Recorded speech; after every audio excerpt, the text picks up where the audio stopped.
friends, this is Jyoti Verma. Today I am going to start with Unit 2 Childhood and Growing Up. जो subject है हमारा psychology का BEd first year first semester में। इसके अंदर आज हम स्टार्ट करेंगे अपना नेक्स्ट टॉपिक, जिसके अंदर है लैंगिक भूमिका यानी जेंडर रोल्स एंड लैंगिक रूढ़िवादिता यानी जेंडर स्टीरियोटाइपिंग। तो जेंडर रोल्स के बारे में हम इसके अंदर पढ़ेंगे और जेंडर स्टीरियोटाइपिंग के बारे में। तो सबसे पहले हम सारे पॉइंट्स किसके पढ़ेंगे? लैंगिक भूमिकाएं यानी जेंडर रोल्स के बारे में हम सारे टॉपिक्स सबसे स्टार्टिंग में पढ़ेंगे। तो इसके अंदर सबसे पहले हम देखेंगे बेसिकली जो लैंगिक भूमिकाएं या जेंडर रोल्स है वो क्या है। तो इसके अंदर है लैंगिक भूमिकाएं एक विशेष समाज द्वारा गणना की गई पुरुषों और महिलाओं से अपेक्षित सामाजिक भूमिका का वर्णन है। मतलब जो समाज की भूमिकाएं होती हैं, समाज के अंदर एक पुरुष की और एक महिला की जो भूमिका होती है उसके बारे में ये वर्णन करता है। आगे है, ये अक्सर लैंगिक पहचान की एक बाह्य अभिव्यक्ति होती है। मतलब जो जेंडर रोल्स होते हैं वो क्या होता है, एक तरीके से लैंगिक पहचान जो होती है उसका एक बाहरी अभिव्यक्ति होती है इसकी एक, लेकिन यह आवश्यक नहीं है। अधिकांश व्यक्तियों में लैंगिक पहचान एवं लैंगिक भूमिका एक समान होती है। बहुत से लोग ऐसे होते हैं जिनमें लैंगिक पहचान और लैंगिक भूमिकाएं एक समान होती हैं। बेसिकली क्या है लैंगिक भूमिका, मतलब किस जेंडर का क्या रोल है हमारे समाज के अंदर, बेसिकली ये वही चीज है।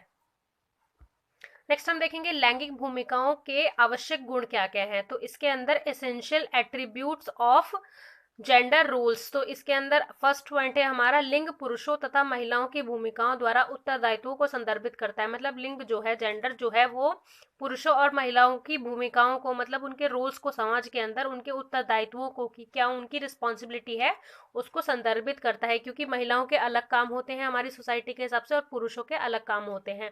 तो इसी चीज को ये एक तरीके से इंडिकेट कर रहा है। सेकेंड है इसके अंदर हमारे परिवार, समाज तथा संस्कृति लिंग की लिंग के ऊपर जो उसकी अवधारणा है उसका निर्माण तथा विस्तारीकरण करते हैं। तो ये जो हमारा जो लैंगिक भूमिका है या रोल है हमारा जेंडर रोल, ये किस पर डिपेंड है? हमारा समाज की संस्कृति पर डिपेंड है, हमारे परिवार पर डिपेंड है। जो संस्कृति हमारे परिवार में चलती आ रही है, जो हमारी संस्कृति या हमारी परंपरा है उसके हिसाब से है। थर्ड इसके अंदर हमारा लैंगिक भूमिकाओं तथा अपेक्षाओं को सीखा जाता है। मतलब जो जेंडर रोल्स होते हैं उनकी भूमिकाओं को, उनकी अपेक्षाओं को सीखा जाता है। फोर्थ है इसके अंदर लैंगिक भूमिकाओं में समय के साथ परिवर्तन आता है। मतलब जैसे जैसे पहले हम देखेंगे जैसे एंशियंट टाइम में या फिर मेडिवल टाइम में, उस टाइम पर क्या होता था कि लेडीज का रोल एक तरीके से सिर्फ घर में ही था, कि वो अपना एक रोल जो उनका वर्क है वो सिर्फ घर का ही है। लेकिन अब जो है समय के हिसाब से इस चीज में परिवर्तन आया है और अब जाके जो लेडीज हैं उनके जैसे वो पढ़ भी रही हैं और एजुकेशन भी ले रही हैं, जॉब्स भी कर रही हैं, अपना बिजनेस खुद देख रही हैं। तो ये चीज़ है कि समय के साथ जो लैंगिक भूमिकाएं होती हैं, जेंडर रोल्स होते हैं, उनके अंदर परिवर्तन आता है।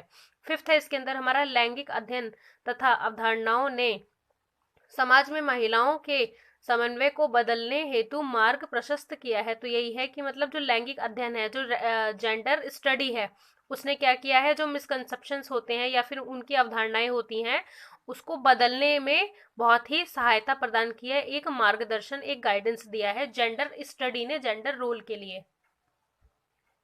नेक्स्ट हम देखेंगे इसके अंदर कि सहकर्मी जो पीयर्स होते हैं उनसे क्या, किस तरीके से हम रिलेट कर सकते हैं जेंडर रोल्स को।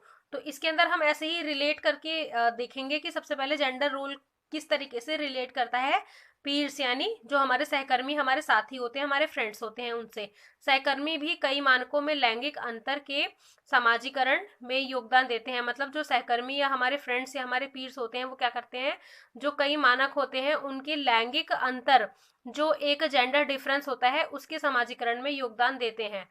अनेक विद्यालय जो होते हैं उसके प्रारंभिक दिनों में, मतलब जब स्टार्टिंग होती है किसी का एडमिशन होता है, स्टार्टिंग के जो डेज होते हैं उसमें क्या होता है, पारंपरिक लैंगिक व्यवहार प्रदर्शित संस्कृति एवं सामाजिक मूल्यों की विस्तृत विविधता के साथ अपने सहकर्मी समूह से मिलते हैं। मतलब वो क्या होता है, गर्ल्स है तो गर्ल्स के ही उसमें ग्रुप में जाएंगे और बॉयज हैं तो बॉयज के ही ग्रुप में जाएंगे, जिससे लैंगिक रूढ़िवादिता का निर्माण होता है। इससे क्या होता है, जो एक जेंडर स्टीरियोटाइप है उसका जन्म होता है, इसका निर्माण होता है।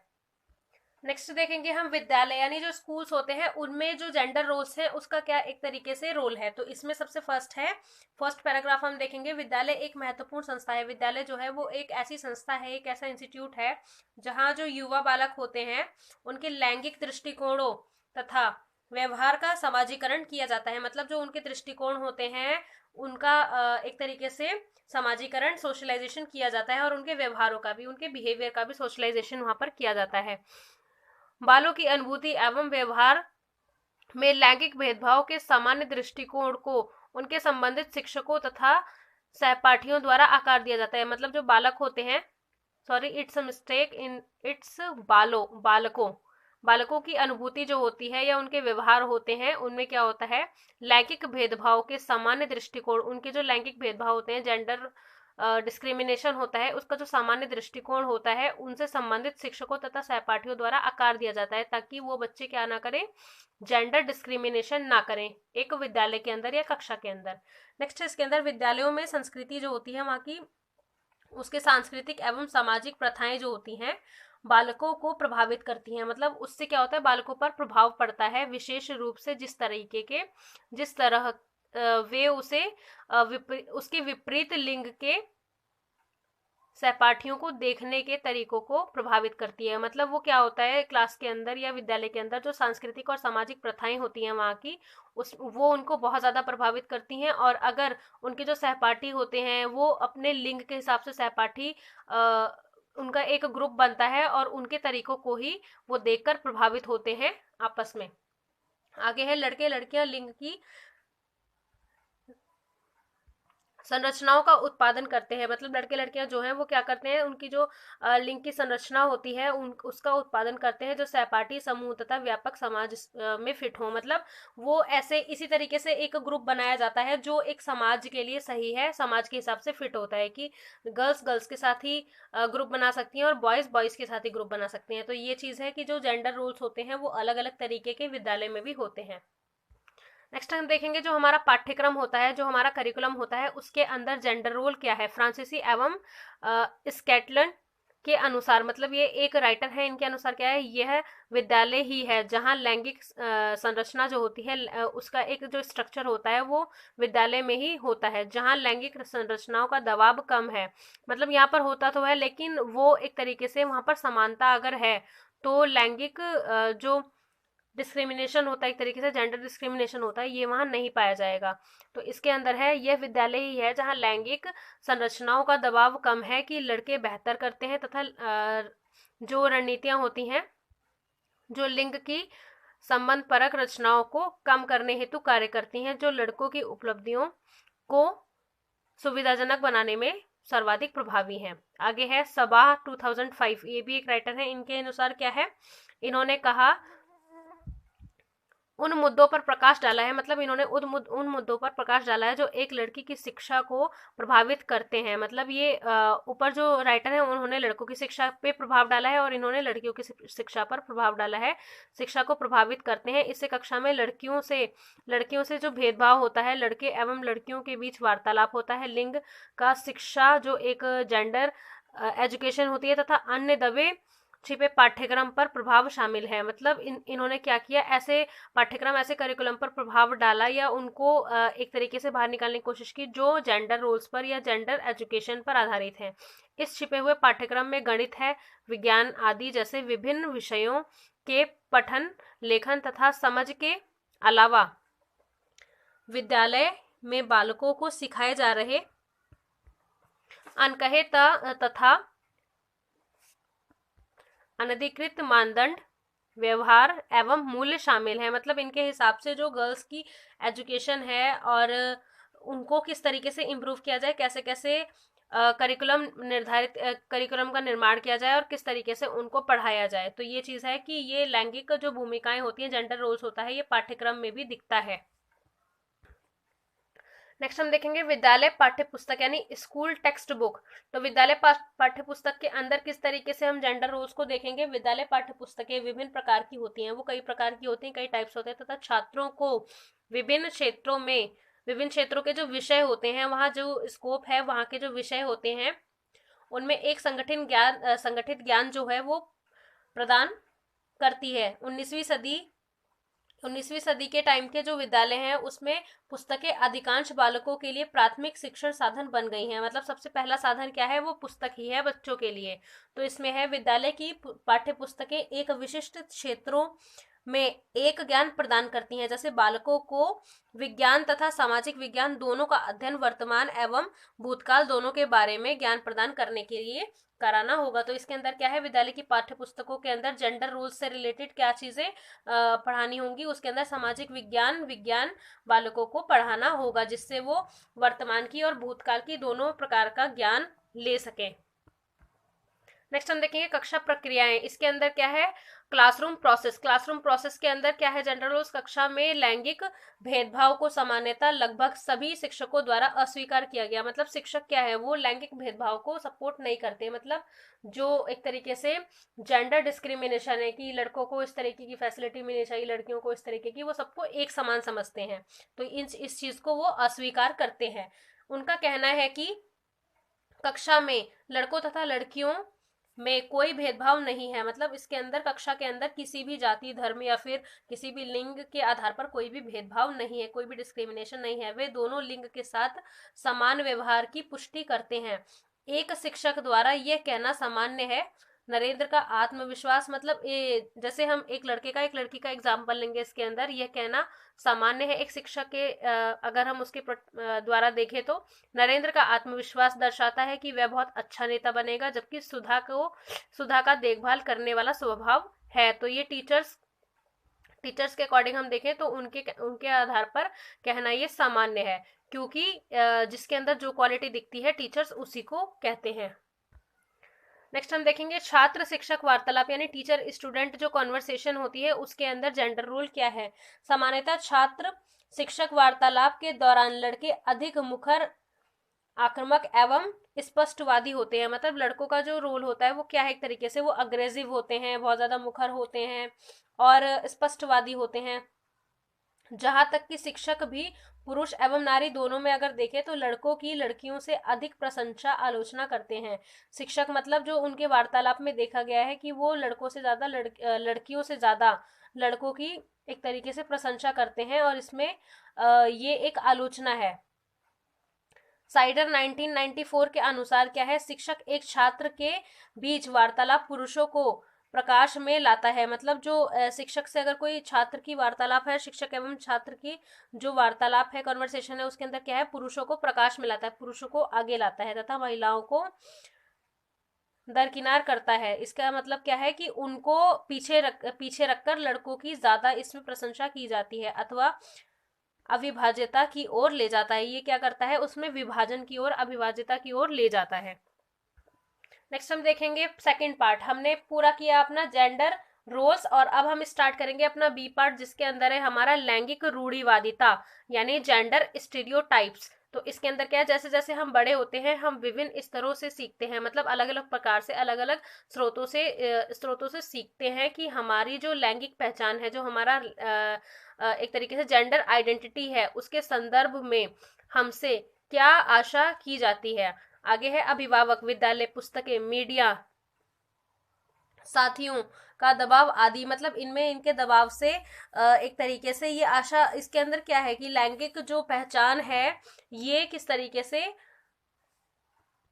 किस संदर्भ में इसकी आशा की जाती है। आगे है इसके अंदर हमसे ये अनुरूप करने की शक्ति इतनी अधिक होती है कि हम उन लैंगिक आदर्शों की नकल का प्रयास करते हैं जिन्हें हम देखते हैं। मतलब वही है कि अगर हमें जो समाज में जिस तरीके से हमारा सोशलाइजेशन होता है, जो जेंडर रोल्स या जो जेंडर आइडेंटिटी हमें समाज में दिखाई जाती है, उसके अनुसार ही हम कोई भी डिसीजन लेते हैं, कोई भी कार्य करते हैं। नेक्स्ट है एजुकेशन, काम के अनुसार। तो इसके अंदर है लैंगिक रूढ़िवादिता को उस प्रकार की रूढ़िवादिता के रूप में परिभाषित किया गया है। मतलब जो जेंडर स्टीरियोटाइपिंग है उसको किस स्टीरियोटाइप के अंदर परिभाषित किया जाता है, जो एक व्यक्ति द्वारा उसके सेक्स पर आधारित व्यवहारों अथवा मानदंडों की एक श्रृंखला अधिनियमित करने की आशा के दौरान होता है। तो इसके अंदर क्या है कि जो उसका बायोलॉजिकल जेंडर है, सेक्स है, उसके अनुसार ही वो अपने व्यवहार, उसके मानदंड एवं उसकी एक जो आशा होती है या फिर अधिनियम होते हैं वो उसके दौरान ही होते हैं। नेक्स्ट हम देखेंगे पारंपरिक लैंगिक रूढ़िवादिता, मतलब ट्रेडिशनल जेंडर स्टीरियोटाइपिंग। इसके अंदर हम फेमिनाइन को और मैस्कुलाइन को देखेंगे। इसके अंदर की जो नारीवादी है या पुरुषवादी है, उसके अंदर क्या क्या क्वालिटीज पाई जाती हैं। तो इसके हम 10 पॉइंट्स देखेंगे, जिसके अंदर फर्स्ट है, पहले हम नारीवादी को देखेंगे। नारीवादी के अंदर क्या क्या चीजें हैं। गैर आक्रामक होते हैं, मतलब इनके अंदर अग्रेसिव नेचर इनका नहीं होता, निर्भर होते हैं किसी के ऊपर। उसके बाद आसानी से प्रभावित हो जाते हैं, कोई भी इनको बहुत जल्दी किसी भी बात से प्रभावित कर सकता है। बातूनी होते हैं, दयालु होते हैं, चतुर होते हैं, पोषण करने वाले होते हैं, बहुत रोने वाले होते हैं, क्योंकि ये सारी गर्ल्स की एक तरीके से इसके अंदर क्वालिटीज बताई जा रही हैं। आसानी से भावात्मक आहत, मतलब इनके अंदर इमोशंस बहुत ज्यादा पाए जाते हैं और मौखिक होते हैं ये बहुत ज्यादा। तो ये क्वालिटीज किसकी थी, नारीवादी, मतलब एक किसी गर्ल या वुमेन की अगर हम देखें तो ये उनकी क्वालिटीज थी। अब पुरुषवादी में हम मैस्कुलाइन में देखेंगे, इसके अंदर क्या है, ये आक्रामक होते हैं, मतलब ये अग्रेसिव होते हैं, आत्मनिर्भर होते हैं, सेल्फ डिपेंडेंट होते हैं, प्रभावशाली होते हैं, निर्णायक होते हैं, कठिन होते हैं, मतलब कठोर होते हैं, शायद कभी रोने वाले होते हैं, तार्किक होते हैं, मतलब ये लॉजिकल सोचते हैं, सटीक होते हैं, मतलब बहुत ज्यादा ही एक्टिव होते हैं, सक्रिय होते हैं, सांसारिक होते हैं, सक्रिय मतलब एक्टिव, जैसा कि मैंने आपको बता ही दिया। तो ये चीजें हैं जिसके अंदर हमने देखा कि जो नारीवादी या पुरुषवादी होते हैं उनके अंदर क्या क्या क्वालिटीज पाई जाती हैं। और ये क्या थी, हमारी पारंपरिक लैंगिक रूढ़िवादिता, ये ट्रेडिशनल जेंडर स्टीरियोटाइप्स हैं। तो इसके अंदर ये चीजें एक तरीके से समाज में फिक्स कर दी गई हैं कि कोई नारी है या कोई पुरुष है, उनके अंदर यही रोल्स, मतलब एक तरीके से यही क्वालिटीज उनके अंदर पाई जाती हैं और ऐसा ही होना चाहिए।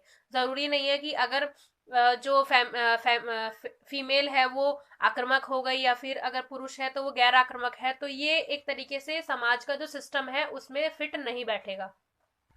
नेक्स्ट हम देखेंगे विद्यालय में लैंगिक रूढ़िवादिता। इसमें आगे है जेंडर स्टीरियोटाइप्स इन स्कूल। तो स्कूल के अंदर कैसे जेंडर स्टीरियोटाइप्स हमें देखने को मिलता है। विद्यालय में लैंगिक रूढ़िवादिता छात्रों की शैक्षिक शिक्षा को काफी नुकसान पहुंचा सकती है। मतलब अगर यहाँ पर जेंडर स्टीरियोटाइप्स है तो ये बच्चों की शिक्षा को क्या कर सकती है, काफी नुकसान पहुंचा सकती है। एक शिक्षक के रूप में हमारे कार्य का हिस्सा, जो एक शिक्षक के रूप में हमारे कार्य का जो हिस्सा होता है, सभी छात्रों को उनकी शिक्षा में सर्वोत्तम उपलब्धि के अवसर प्रदान करना। मतलब कोई भी जेंडर हो उसको अलग अलग तरीके से हमें कोई भी फैसिलिटी नहीं देनी है, सबको एक ही प्रकार देनी है, समानता के आधार पर देनी है, मतलब इक्वालिटी होनी चाहिए उसके अंदर। एक छात्र जो होता है हतोत्साहित महसूस कर सकता है, मतलब वो ऐसा महसूस कर सकता है कि उसके साथ कोई भेदभाव हो रहा है। अगर उसके हित में कोई काम नहीं हो रहा तो उसको ऐसा फील हो सकता है कि वो एक तरीके से अलग अलग फैसिलिटीज लोगों को दी जा रही हैं, उसके लिंग के अनुसार प्रदर्शित छवि के अंदर नहीं आते। मतलब अगर उसको ऐसा फील कराया जा रहा है कि अगर फीमेल है या मेल है, जो जिसकी एक तरीके से जिसके लिए जो फैसिलिटीज प्रोवाइड कराई जा रही हैं वो उसी को यूज करेगा। तो ये चीज है कि इसके अंदर समानता होनी ही चाहिए विद्यालय में। नेक्स्ट हम देखेंगे लैंगिक रूढ़िवादिता, भूमिकाएं एवं छात्र शिक्षक वार्तालाप, यानी gender rules, stereotypes and student teacher interactions. जिसके अंदर है लैंगिक रूढ़िवादी भूमिकाएं छात्र एवं शिक्षक के बीच होने वाले कक्षा वार्तालाप को भी प्रभावित करती है। मतलब जो लैंगिक रूढ़िवादिता है या उनकी भूमिकाएं हैं छात्र एवं शिक्षक के बीच होने वाले कक्षा वार्तालाप को, मतलब अगर कक्षा में दोनों का कोई भी कन्वर्सेशन चल रहा है तो उन दोनों को ही प्रभावित करती हैं। सर्वप्रथम वे छात्र जो कक्षा में पूछे जाने वाले प्रश्न एवं उत्तरों पर हावी होते हैं तथा उपलब्ध संसाधनों के प्रयोग में प्रभुत्व रखते हैं, लक्ष्य छात्र कहलाते हैं। आगे क्या है, इसमें कुल मिलाकर शिक्षक जो होता है, जो शिक्षक के सवाल होते हैं उसके जवाब लड़कियों के मुकाबले लड़कों द्वारा दिए जाने की संभावना अधिक होती है। अक्सर वे उत्तर देने का जोखिम उठाते हैं जो पुरुषों से अशान्वित व्यवहार के अनुरूप है। मतलब ये चीज है कि किससे क्लास में ये चीजें नहीं होनी चाहिए कि आप एक ही जेंडर से किसी से भी ज्यादा एक्सपेक्टेशन रख रहे हैं कि इसी की तरफ से जवाब आना चाहिए किसी भी सवाल का। नेक्स्ट हम देखेंगे इसके अंदर लैंगिक रूढ़िवादी भूमिकाओं का विद्यालय विषयों पर प्रभाव, मतलब जो विद्यालय के विषय है उसका क्या, उस पर क्या प्रभाव पड़ता है लैंगिक रूढ़िवादी भूमिकाओं का। तो इसके अंदर है लड़कियां जो होती हैं, लड़कियां उन विषयों के अध्ययन को प्राथमिकता देती हैं जिसका उनके विचार में मूल्य होता है, मतलब उनके विचार से जो उनके विचारों में उसका मूल्य होता है, एक वैल्यू होती है जिस सब्जेक्ट की, उसी को प्राथमिकता देती हैं, सबसे पहले उसी को पढ़ना पसंद करती हैं। लोगों से जुड़ा होता है अथवा अन्य जीवित वस्तुओं से जुड़ा होता है तथा जिसकी उनके जीवन में प्रासंगिकता होती है, मतलब उसका एक रेलेवेंस होता है। लड़कों और लड़कों को लड़कियों की तुलना में पढ़ने, भाषा, कला तथा उन विषयों में कम सक्षम समझा जाता है जिसकी नारीवादी छवि है। लास्ट हम देखेंगे इसमें घर पर लैंगिक रूढ़िवादिता, मतलब अगर हम घर के लेवल पर देखें तो वहां पर जेंडर स्टीरियोटाइपिंग कैसी है, gender stereotyping in at home. आगे है इसके अंदर हमारे वंशाणु, मतलब जो एक तरीके से हमें विरासत में मिलता है, जो हेरिडिटी होती है, हमारे वंशाणु और वातावरण दोनों लैंगिक भूमिकाओं को प्रभावित करते हैं। प्रायः बालक अपने माता पिता का प्रेरणा स्रोत के रूप में अनुकरण करते हैं। ये लड़के एवं लड़कियों में उनके प्रदर्शन द्वारा लैंगिक भूमिकाओं का आकार लेता है। आगे क्या है, माता पिता एवं अन्य परिवारों के सदस्य द्वारा प्रायः लड़कों में शक्ति की अपेक्षा की जाती है और लड़कियों में बहुत ही ऐसा माना जाता है कि वो बहुत ही कोमल मानी जाती हैं। तो ये चीज है कि जो जेंडर स्टीरियोटाइपिंग है या जेंडर रोल्स है वो सबसे पहले हमारे घर से ही शुरू होते हैं, उसके बाद समाज और विद्यालय या फिर हमारा जो करिकुलम है या टीचर स्टूडेंट इंटरेक्शन है क्लास के अंदर या कक्षा का जो व्यवहार है, इन चीजों में दिखाई पड़ते हैं। तो ये चीजें हैं, आज हमने किस चीज के बारे में पढ़ा, जेंडर रोल्स और जेंडर स्टीरियोटाइपिंग, जिसमें हमने अलग अलग जगह पर उसको एक तरीके से डिफरेंशिएट करके देखा कि किस जगह पर किस तरीके का व्यवहार होता है इन चीजों को लेकर। So friends, thank you so much for watching this video. मेरे चैनल को सब्सक्राइब करें, वीडियो को लाइक करें, शेयर करें, कमेंट करें, और आपको इसी प्रकार की वीडियोस आगे मिलती रहेंगी तो मेरे चैनल को सब्सक्राइब करके बेल आइकन पर प्रेस कर लें। Thank you so much for watching this video.